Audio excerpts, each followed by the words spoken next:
হে বন্ধুগণ, কেমন আছো সবাই? আশা করি তোমরা সবাই খুব ভালো আছো আর আমিও ভালো আছি। আজকে কিন্তু আমি আরেকটা নতুন রেসিপি নিয়ে তোমাদের সামনে চলে আসলাম এবং জয়শ্রী কিচেন অ্যান্ড ব্লগে তোমাদের সবাইকে স্বাগত জানিয়ে আজকে রেসিপিটা শুরু করা যাক। তো বন্ধুরা, রেসিপিটা দেখার আগে একটা লাইক দিয়ে দেখা শুরু করবে।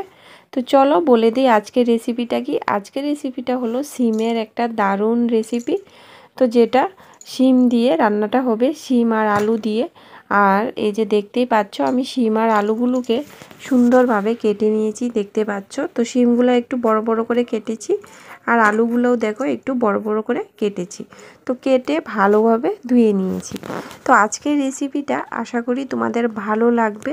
তো যারা যারা নতুন বন্ধুরা এসেছো আমার চ্যানেলে, প্লিজ চ্যানেলটাকে সাবস্ক্রাইব করে পাশে থাকা বেল আইকনটা ক্লিক করে দিও। আর যদি তোমাদের একটু বেশি ভালো লাগে তাহলে লাইক শেয়ার কমেন্ট অবশ্যই করবে। তো দেখে নাও শিম আলু, আর এইখানে দেখো আছে রুই মাছ। তো শিম আলু দিয়ে রুই মাছের একটা দারুণ রেসিপি তৈরি করব। আর এই শীতের সময়ে এই সব শিমের সবজি বা অন্যান্য দারুণ দারুণ সবজি পাওয়া যায়, ওই সব সবজি কিন্তু শীতের সময়ে খেতে দারুণ লাগে। তো চলো আজকের রেসিপিটা শুরু করা যাক। আর আজকের রেসিপিটা কিন্তু দারুণ স্বাদের হতে চলেছে, একদম মুখে লেগে থাকবে।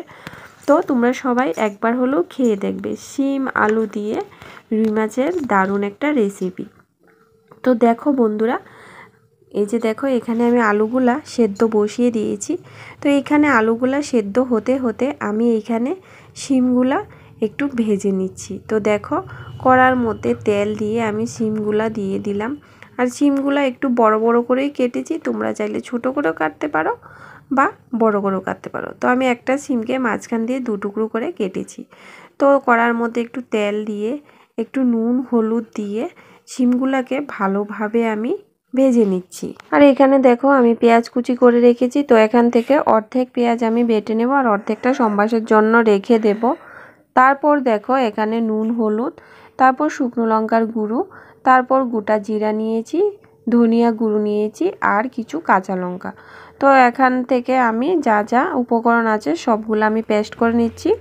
অল্প পরিমাণে পেঁয়াজ রেখে দেব আর হলুদ আর নুনটা থাকবে, আর বাকিগুলো আমি ভালোভাবে পেস্ট করে নিচ্ছি। তো এইখান দিয়ে এইগুলাই হলো আজকের উপকরণ। আর এইখানে দেখো আমি আলু আর শিমগুলাকে খুব সুন্দরভাবে ভেজে নিয়েছি, একদম লাল লাল করে। দেখো খুব সুন্দর হয়েছে। তো বন্ধুরা, আর এইখানে দেখো কিন্তু আমার পেস্টটা একদম হয়ে গিয়েছে, আর সাথে কিছু পেঁয়াজ রয়ে গেছে আর নুন হলুদটা রয়ে গেছে।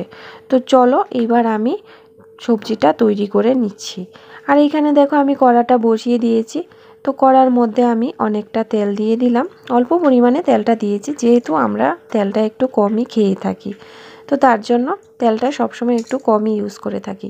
তো দেখো তেলটার মধ্যে একটা শুকনো লঙ্কা দিয়ে দিয়েছি। তো শুকনো লঙ্কা দিয়ে দিয়েছি, দিয়ে একটু নাড়াচাড়া করে নিলাম। তো তারপর যে একটু পরিমাণে আমি পেঁয়াজটা রেখেছি, পেঁয়াজটা দিয়ে দিলাম। পেঁয়াজ কুচি করে রেখেছিলাম, শুকনো লঙ্কাটার সাথে পেঁয়াজ কুচিটা দিয়ে দিলাম, দিয়ে আর একটু ভালোভাবে নাড়াচাড়া করে নেব। তো যখন পেঁয়াজটা একটু লাল লাল হয়ে যাবে, যে দেখতেই পাচ্ছ একটু ব্রাউন ব্রাউন কালার হয়ে গেছে, তখন কিন্তু আমি এটাতে মশলার পেস্টটা সবগুলা দিয়ে দেব, যা যা পেস্ট করেছি। তো আবারও বলে দিচ্ছি, এখানে আছে জিরে, ধনিয়া, কাঁচা লঙ্কা, শুকনো লঙ্কার গুঁড়ো, তারপর নুন হলুদ। এই যে সবগুলো আমি পেস্ট করেছি সবগুলো আমি দিয়ে দিলাম, যা যা মশলা আর ছিল পেঁয়াজ বাটা। তো দিয়ে এগুলাকে আমি আরেকটু ভালোভাবে নাড়াচাড়া করে নেব যতক্ষণ পর্যন্ত না তেলটা সরে যাচ্ছে। তো দেখো মোটামুটি মশলাটা আমার ভাজা হয়ে গেছে। আর রান্নার মধ্যে কিন্তু মশলা ভাজাটার মধ্যেই দারুণ রান্নার স্বাদটা হয়ে থাকে। তো দেখো মশলা ভাজাটা আমি ভালোভাবে ভেজে নিয়েছি। তারপর আমি এখানে আলু আর শিমগুলাকে দিয়ে দিলাম, দেখতে পাচ্ছ। আর কতটা তেল দেখতে পাচ্ছ সেটাও দেখিয়ে দিলাম। তো তেলটা একটু বেশিই হয়ে গেছে যে আলুটা আর শিমটা ভেজেছিলাম ওটার মধ্যে। তো যাই হোক, আমি এইবার এগুলা দিয়ে মশলাটার সাথে আরেকটু ভালোভাবে নাড়াচাড়া করে মিশিয়ে নেব। মিশিয়ে 1-2 মিনিটের মতো মশলাটা যাতে শিম আলুগুলার সাথে ভালোভাবে মিক্সড হয়ে একটু আরেকটু ভাজা করে নেব সবগুলো একসাথে।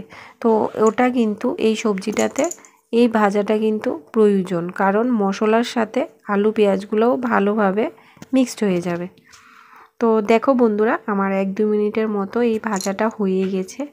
তো আমি এটাতে আরেকটু নাড়াচাড়া করে নেব। নাড়াচাড়া করে এবার আমি আমার প্রয়োজন মতো এটাতে একটু জল দিয়ে দেব। তো সেটা প্রয়োজন মতো, তোমরা চাইলে পাতলা ঝোলও দিতে পারো বা অল্প পরিমাণেও দিতে পারো। তো আমি এটাতে পাতলা ঝোল দেব না, একটু মাখা মাখা রাখবো, বা কি বলে ওটাকে, একটু অল্প পরিমাণে ঝোল দিয়ে থাকবো। তো দিয়েছি, দেখতে পাচ্ছ। তো এবার আবারও 2-3 মিনিটের মতো জলটা ফুটিয়ে নেব। একদম সবজিটার সাথে জলটা ফুটিয়ে নেওয়ার পর দেখো খুব সুন্দরভাবে হয়ে গেছে কিন্তু। তো তোমরা জাস্ট এভাবে একবার খেয়ে দেখবে, আবারও বলছি। তো দেখো আমি রুই মাছগুলা দিয়ে দিলাম। তো জলটা যখন ফুটে উঠবে তখনই কিন্তু মাছটা দেবে।